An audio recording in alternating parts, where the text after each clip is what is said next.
హరి ఓం శ్రీ గురుభ్యో నమః.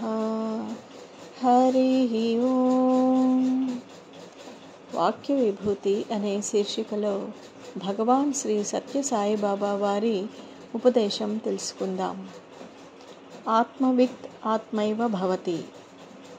దివ్యాత్మస్వరూపులారా, మీరు ఆత్మైక్యత భావాన్ని పెంచుకునే స్థితికి ఎదిగిన నాడు మీ స్వరూపాన్ని మీరు మరచిపోగలరు.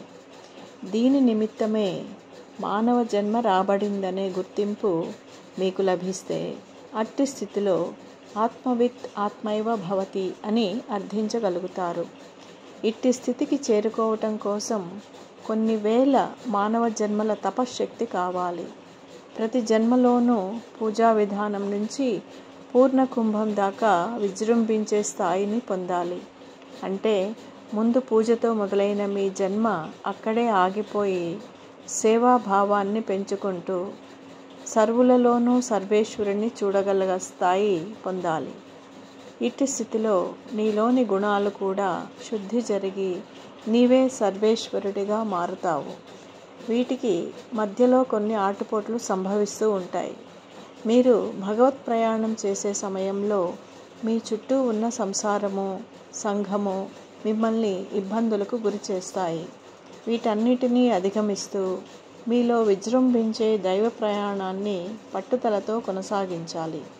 ఈ స్థితికి రావాలంటే గురువును ఆశ్రయించి గురుసేవ చేస్తూ గురువు నుంచి వచ్చే ఆనంద తరంగాలని మీరు ఆస్వాదించగలిగితే మీ జీవితాలకు సార్థకత ఏర్పరచుకోగలుగుతారు.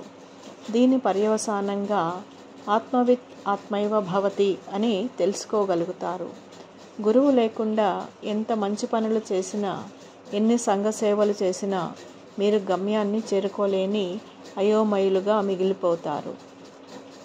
మానవ జన్మ వ్యర్థ పుచ్చక ఏ పరిస్థితుల్లో అడ్డగించని స్థితిలో ఆత్మైక్యతా భావాన్ని పెంచుకోండి. ఆ స్థితికి చేరుకున్న నాడు ఆత్మవిత్ ఆత్మైవ భవతి అని ఢంకా బజాయించి చాటి చెప్పగలుగుతాడు. తథాస్తు తథాస్తు తథాస్తు. హరి ఓం. శ్రీ గురుభ్యో నమః. హరి ఓం. ఓం శ్రీ సాయిరామ్.